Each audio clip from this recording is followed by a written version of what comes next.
ബ്രെഡും മുട്ടയൊക്കെ എപ്പോഴും നമ്മുടെ വീട്ടിലുണ്ടാകുന്നതല്ലേ. അപ്പോൾ ആ ഒരു ബ്രെഡും മുട്ടയും വെച്ചിട്ട് ഏറ്റവും എളുപ്പത്തിൽ അതുപോലെ തന്നെ നല്ല ടേസ്റ്റി ആയിട്ടുള്ള സ്നാക്സ് ഉണ്ടാക്കിയെടുക്കാം നമുക്ക്. അപ്പോൾ എങ്ങനെയാണ് ഇത് ഉണ്ടാക്കിയെടുക്കുന്നത് നോക്കാം. ഒരു പാനിലേക്ക് 1 ടേബിൾ സ്പൂണ് വെളിച്ചെണ്ണ ഒഴിച്ച് കൊടുത്തിട്ടുണ്ട്.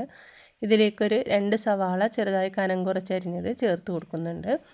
ഇനി ഒരു 3-4 പച്ചമുളകും 1 കഷ്ണം ഇഞ്ചിയും കൂടി അരിഞ്ഞതും ആവശ്യത്തിന് ഉപ്പും കൂടിയും ചേർത്തിട്ട് ഇത് നന്നായിട്ടൊന്ന് ഇളക്കി മിക്സാക്കി കൊടുക്കാം. അല്പം മഞ്ഞൾപ്പൊടിയും ഇത്തിരി ഗരം മസാലപ്പൊടിയും കൂടി ചേർത്ത് കൊടുക്കുന്നുണ്ട്. ചിക്കൻ്റെ മസാലയാണ് ഞാൻ ചേർത്ത് കൊടുത്തിട്ടുള്ളത്.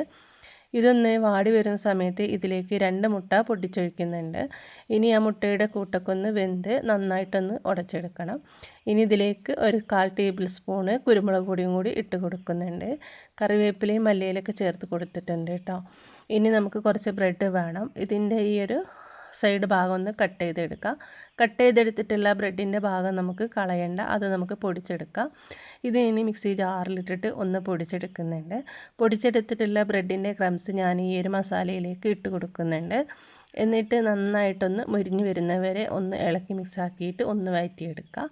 ഇനി ചൂടാറിയതിന് ശേഷം ഒരു പാത്രത്തിലേക്ക് മാറ്റാം. ജസ്റ്റ് ഒന്ന് ചൂടാറിയിട്ട് കൈകൊണ്ട് നമുക്കിതുപോലെ കുഴച്ചെടുക്കുന്ന ആ ഒരു പരുവത്തിനാക്കി എടുക്കണം. കൈകൊണ്ട് കുഴച്ചെടുക്കാൻ ഇതുപോലെ പറ്റുന്നില്ലെങ്കിൽ ഇത്തിരി ഓയിലോ അല്ലെങ്കിൽ കുറച്ച് വെള്ളമോ എടുത്തിട്ട് നമ്മുടെ കയ്യിലൊന്ന് ആക്കിയിട്ട് ഒന്ന് കുഴച്ചെടുത്താൽ മതി. എന്നിട്ട് ഈ ഒരു ഷേപ്പിൽ ഇതാ ഞാൻ എല്ലാം ഇവിടെ പരത്തി എടുത്തിട്ടുണ്ട്.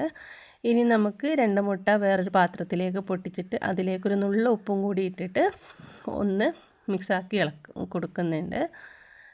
ഇനി നമുക്ക് ആ ബ്രെഡിൻ്റെ ബാക്കി ഭാഗം പൊടിച്ചെടുത്ത് അതും കൂടി ഒരു പാത്രത്തിലേക്ക് മാറ്റിയിട്ടുണ്ട്. ഇനി ഓരോന്നും മുട്ടയുടെ കൂട്ടിലിട്ടിട്ട് ഒന്ന് ടിപ്പ് ചെയ്തെടുക്കുക. എന്നിട്ട് ആ ബ്രെഡ് പൊടിയിലിട്ടിട്ട് ഒന്ന് നന്നായിട്ട് പൊതിഞ്ഞെടുക്കുക.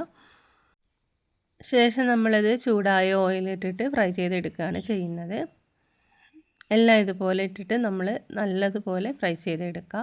ഇതിൻ്റെ ഉള്ളിലുള്ള ഫില്ലിംഗ് ഒക്കെ ഓൾറെഡി നമ്മൾ വേവിച്ചെടുത്തതാണ്. പുറം വശം മാത്രമേ ഒന്ന് വേവിച്ചെടുക്കാനുള്ളൂ.